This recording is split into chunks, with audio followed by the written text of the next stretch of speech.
Quality. The Honourable Trevor Khan.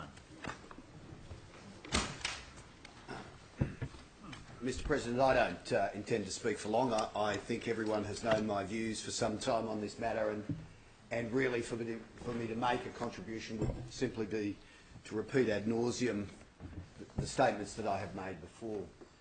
But I will say this. We're actually debating this bill on the day when the Hawaiian Parliament has today passed a law for same-sex marriage in that state. I've kept an eye on Twitter throughout the morning, waiting for news that Hawaii had sunk into the sea or disappeared into a new volcano. The news is good at this stage. The weather is clear, the island is still there, and the inhabitants still seem to be surviving. Similarly, New Zealand, which passed a law not that long ago, amongst all the dire warnings, continues to operate and function. Their dollar seems to be reasonably strong. Their citizens continue to come and live in Bondi. So all is normal in that state of affairs. And I have no doubt that throughout the world we'll continue to see progress of one sort or another on this subject. People will get on with their lives, some more people will be happy, and in that sense the world will be a better place. I will say a couple of things. So much of what in the emails we've received, including one yesterday that suggested the bushfires that have occurred are as a result of Penny Sharp's bill. One would have to wonder at what logic forces people to that. But a lot of the others, of course, talked about the moral decline of our society and how this bill and the like is a symptom of that. Just remember the sort of motions that we have dealt with in this place and in the other place over recent years.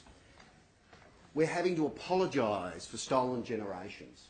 You know, the standards that we applied in the 1800s and in the 1900s towards our now Aboriginal citizens, people who weren't even citizens before. We treated them like dogs, we treated them like animals. We didn't give them rights. And yet, apparently, now, giving them those rights, we're in some form of moral decline.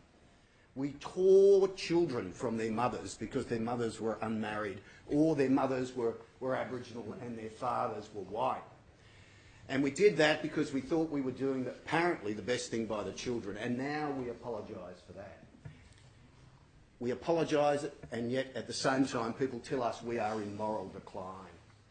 Society evolves. Society changes its values. Society changes its expectations. We no longer tear those children from the breasts of their mother because we know it is wrong, and we should have known it was wrong at the time. But that's the nature of things, isn't it? There is no moral decline. There is an adjustment of values. There is more a recognition of the rights of people to have a good and decent life, and for the state not to crush them under some strange perception of what moral expectation is. And it's in that context that this bill comes forward, and it's in that context that the struggle for gay and lesbian people to have reasonable rights in this society arises. No longer can they be judged as abominable, as unnatural, as incapable of showing love, decent love, of having long and committed relationships, of being incapable of caring for children, their own flesh and blood. We all know in truth, those things that are said in those emails are just abominably wrong. That's what's wrong. It's not, and it never can be, that there is something wrong with those people. That's what this is about. And in the end, I've got to tell you, we who push this bill forward will succeed because we know it's right. And we know that Australian citizens understand that they are good and decent people. That's what will drive an inevitable conclusion to this debate, whether it be with this bill or whether it be in the future. You know, you look back on these things and you wonder, you know, could I have done it differently? And indeed last night with one of my co-conspirators, the Honourable Penny Sharp, we had a quiet drink and we talked about that. And the answer is, as we sat there, is we would do nothing different. We are doing the right thing, and we are doing it for good and noble purposes. Obviously, I support the bill. Obviously, I will continue to support the members of the GLBTI community as best as I can. I will go to a pre-selection, and when they ask what my view is, I will tell them that I will continue, if I come back to this parliament, to try and do the best I can for every decent Australian. And let me just conclude by saying this. People have different views on this, and I accept it. You know, yesterday I had the opportunity of speaking to a few of the people who have quite different views on it than me. The Honourable Rick Collis and I had a chat. He's a good man and a good friend. I had a long chat with Paul Green, the Honourable Paul Green. He's a good and decent man. He's a good and decent man. I had the opportunity, and he's not here now, of speaking at length with the Honourable Greg Donnelly. He's a man who passionately believes that I'm wrong, and he is a good and decent man. And I didn't have the chance of speaking to the Honourable Fred Nile, Reverend Fred Nile, and I know he certainly disagrees with me. But what I do know is that we work so well together on the provocation inquiry, and we will achieve by the end of the year a good outcome, not only for women who are beaten to death by their husbands, but also for young gay men who are killed, and then an excuse is given of what is described as the gay panic defence.